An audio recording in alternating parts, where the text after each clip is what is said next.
आज मैं एक बहुत ज़रूरी मुद्दे पे आपसे बात करना चाहता हूँ। ये हर देशवासी के लिए ज़रूरी है, मगर पिछड़ा वर्ग, दलित, आदिवासी महिलाओं के लिए ये सबसे ज़रूरी मुद्दा है।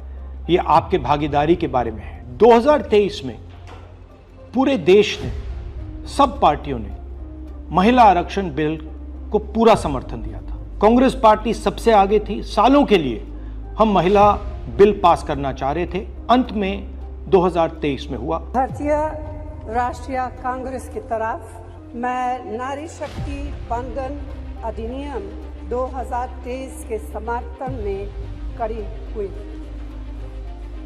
भारतीय राष्ट्रीय कांग्रेस की मांग कि यह बिल फौरन अमल में लाया जाए। 2018 में मैंने प्रधानमंत्री को यह चिट्ठी लिखी। इसमें साफ लिखा है कि महिला आरक्षण को जल्दी से जल्दी इंप्लीमेंट किया जाए। यहां मैंने कहा है कि 2019 में महिला आरक्षण इंप्लीमेंट हो जाना चाहिए। उसके बाद 2023 में मैंने भाषण दिया, पार्लियामेंट हाउस में भाषण दिया, अनेक भाषण दिए, जिसमें मैंने कहा कि महिला आरक्षण देश के लिए जरूरी है और जल्दी से जल्दी इंप्लीमेंट हो जाना चाहिए। In my view, it is quite simple. This bill can be implemented today by giving 33% of the seats in the Lok Sabha and the Vidhan Sabha to India's women. I would like to have seen OBC reservation included in this bill. I think it is very important that a large chunk of India's population, large chunk of India's women should have access to this reservation. And that is missing in this bill. भाई और बहनों, अब बहुत बड़ी बेईमानी की जा रही है। प्रधानमंत्री नहीं चाहते कि कास्ट सेंसस, नए सेंसस, ओबीसी सेंसस के बेसिस पे यह निर्णय लिया जाए। वो चाहते हैं कि 2011 का सेंसस यूज किया जाए, जहां पे पिछड़े वर्ग का नंबर है ही नहीं।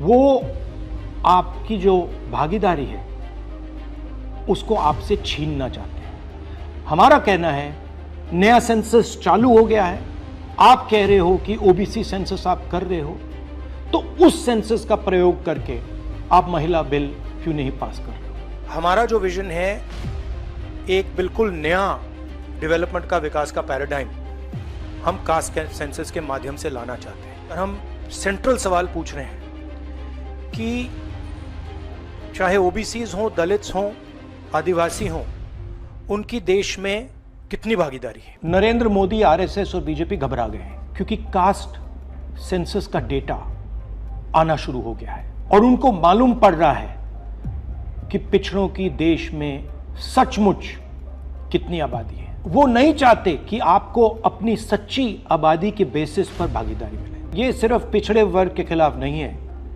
ये एंटी नेशनल एक्टिविटी की जा रही है, क्योंकि पिछड़ा वर्ग 50% है, उसको भागीदारी मिलनी चाहिए और प्रधानमंत्री आपकी भागीदारी आपसे छीन रहे हैं और आपको झूठ बोलने की कोशिश कर रहे हैं। इनका जो प्रपोजल है, इसमें एक और बहुत खतरनाक चीज हो रही है। The government has unveiled a sweeping delimitation bill 2026 proposing a massive expansion of India's parliamentary representation. The strength of the Lok Sabha is set to jump from 545 to a staggering 850 seats. सच्चाई ये है कि अगर जो मोदी जी चाहते हैं हो जाए, तो जो छोटे स्टेट्स हैं, साउथ के स्टेट्स हैं और नॉर्थ ईस्ट के स्टेट्स हैं, उनका रिप्रेजेंटेशन कम हो जाए। उनको भयंकर नुकसान होने वाला है और मैं इसको एंटी नेशनल एक्टिविटी मानता हूं। हमारा जो स्टैंड है वो बिल्कुल क्लियर है। अगर आपको करना है तो ओबीसी सेंसस का जो डेटा है उसके बेसिस पे कीजिए, 2026 के सेंसस के बेसिस पे कीजिए, 2011 के सेंसस के बेसिस पे मत कीजिए, क्योंकि उसमें ओबीसी का, पिछड़े वर्ग का कोई डेटा नहीं है।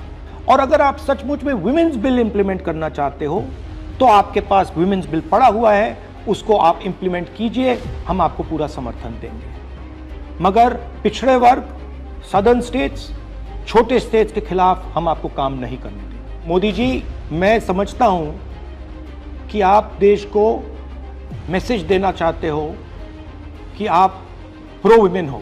मैं जानता हूं कि आप एप्स्टीन फाइल से घबराए हुए हो। 35 लाख फाइलें यूएस में बंद पड़ी हैं, चाबी ट्रंप जी के हाथ में है और आप उससे डरे हो। मगर यह तरीका नहीं है। आप चाहते हो कि आपके मुताबिक सीटें बढ़ें, आपके मुताबिक डिलिमिटेशन हो और पिछड़े वर्ग को कुछ ना मिले। हम ये नहीं होने देंगे। पुराना डेटा नहीं चलेगा। 2026 कास्ट सेंसस का डेटा ही चलेगा। हम आपको पिछड़े वर्ग से चोरी नहीं करने देंगे। हिस्सा चोरी बंद करो। पिछड़ा वर्ग, दलित, आदिवासियों को उनका हक दो। मोदी सरकार जातीय जनगणना को ठंडे बस्ते में डालना चाहती है। अब उसके मैं लॉजिकल पॉइंट्स आपके सामने रख रहा हूं। 20 जुलाई 2021 को